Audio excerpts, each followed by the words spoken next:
It was the spring of 2018, and we were working on a pitch. Fiat Chrysler, now Stellantis. It was the biggest pitch that Starcom had ever participated in, and it was strategically important for the group. And I had just been named the head of growth, and also I was the executive lead on the pitch. So, as you can probably imagine, I was feeling a lot of pressure to win. And so we worked a lot of hours. We worked until at least midnight, probably most nights. Our CEO was on the West Coast, which didn't help. And most nights, as you might expect, we ordered dinner. And at the time, there was this running joke with our team that you could tell how stressed out I was over a pitch by what I wanted to order for dinner. And I thought it was such a good joke that one day I told my CEO about it at the water cooler. Potato! And she did not laugh. She looked at me and she said, "Gina, that is not normal. Have you lost any weight recently?"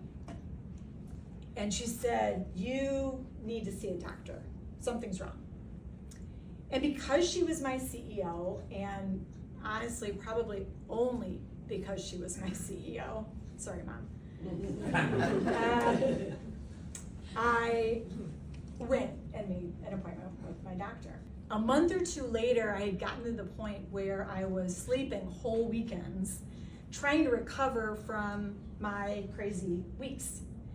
And a friend of mine was alarmed when she heard that. I didn't show up for a party, and she's like, "Gina, what are you doing? You need a colonoscopy." Well, I called.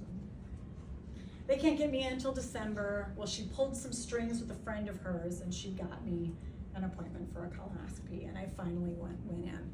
Still, all the way until the point where I went in for my colonoscopy, where they actually put me under sedation, the doctors were telling me, "It's nothing." Well, it wasn't nothing. What it was stage 4 cancer.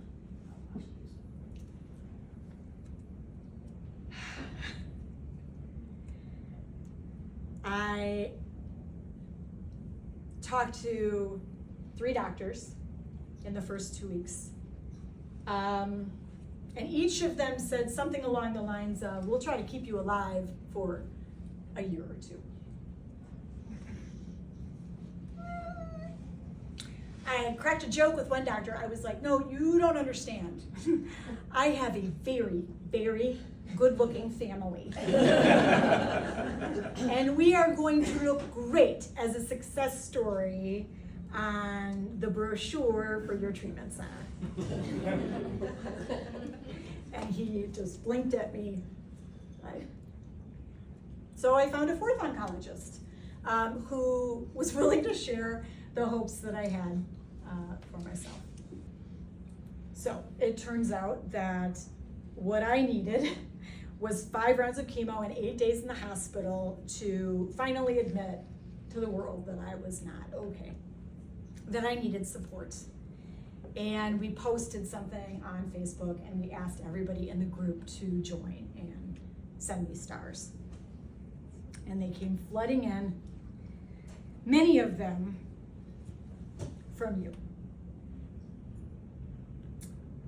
Doctors didn't really understand what was going on because I was somebody who was gravely ill. They were using words like morbidity at the time, but I seemed mostly okay, and my blood levels didn't seem to be reacting to the way they would in somebody who had a severe reaction.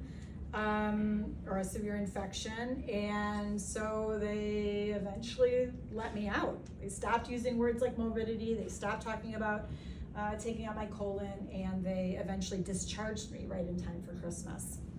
All kinds of people. People from my past, people I had met once, even people I didn't know at all. It turned out that learning how to ask for support was not just good for me, it was good for everybody.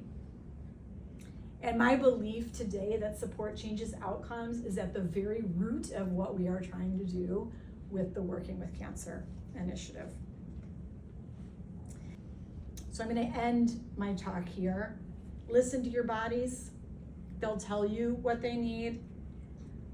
And if you can't do that, listen to each other. And if you hear something that doesn't sound right, please say something.